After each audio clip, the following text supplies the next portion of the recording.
L'EMDR 2.0 est la théorie de la mémoire de travail selon le professeur Ad de Jong. Et si l'une des idées les plus répandues sur le fonctionnement de l'EMDR était en train d'évoluer?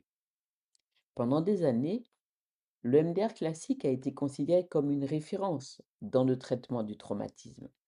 Pourtant, une question restait ouverte. Pourquoi cette approche fonctionne-t-elle réellement? Aujourd'hui, l'EMDR 2.0 propose une lecture différente. L'hypothèse centrale n'est plus seulement liée aux mouvements oculaires eux-mêmes, mais à un phénomène plus large, la sollicitation de la mémoire de travail. Le professeur Ad de Jong et ses collaborateurs suggèrent que certains ajustements du protocole pourraient permettre d'augmenter l'efficacité du traitement dans certaines situations cliniques. Mais cette approche repose sur des conditions précises et certaines d'entre elles sont parfois contre-intuitives. Pourquoi solliciter la mémoire de travail pourrait modifier l'intensité d'un souvenir? Lorsque nous activons un souvenir traumatique pendant une séance EMDR, tout en réalisant une autre tâche simultanément, comme suivre un mouvement du regard, compter, effectuer une tâche cognitive ou sensorielle, plusieurs processus semblent entrer en concurrence. L'hypothèse est relativement simple. La mémoire de travail possède une capacité limitée. Lorsqu'elle est mobilisée par plusieurs tâches en même temps, elle disposerait de moins de ressources pour maintenir toute l'intensité émotionnelle et sensorielle du souvenir activé. Le résultat observé dans certaines études est souvent le suivant.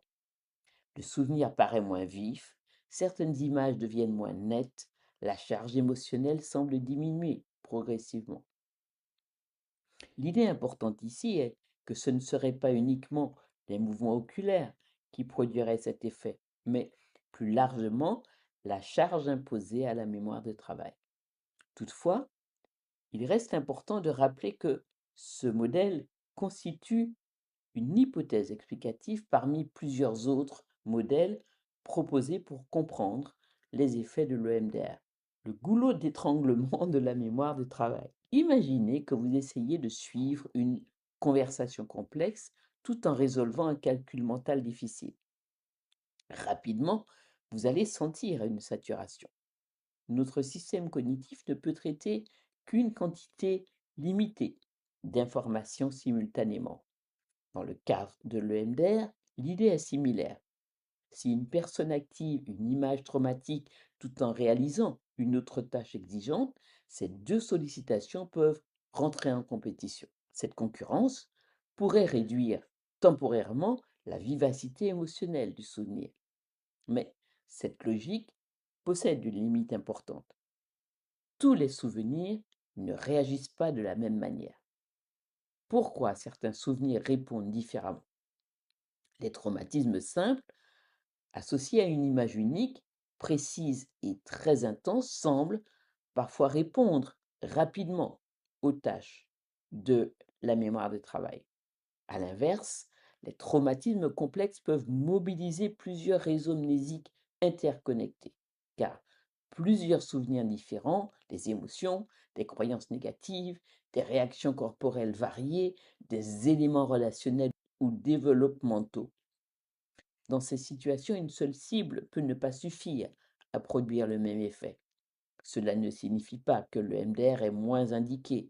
Cela signifie surtout que le travail clinique demande parfois davantage de précision dans le ciblage et davantage d'adaptation thérapeutique, ce que le MDR 2.0 propose d'ajuster. Le MDR 2.0 introduit plusieurs manifestations destinées à augmenter la charge de travail au moment du retraitement. Parmi ces adaptations, l'ajout de tâches cognitives plus exigeantes, l'adaptation individualisée de ces tâches, une augmentation progressive de la charge lorsque le traitement ralentit. Le thérapeute devient alors davantage un observateur et un ajusteur de la charge cognitive. Il observe, module et adapte des sollicitations en fonction des réactions du patient. En conclusion, le MDR 2.0 ne remet pas totalement en cause le MDR classique. Il propose plutôt une évolution possible fondée sur certaines recherches autour de la mémoire de travail. Les résultats préliminaires sont encourageants, mais plusieurs questions restent encore explorées par la recherche actuelle. Une chose semble néanmoins se dégager. Ce n'est peut-être pas uniquement le souvenir qui compte, c'est aussi ce que le cerveau est en train de faire pendant qu'il le traite.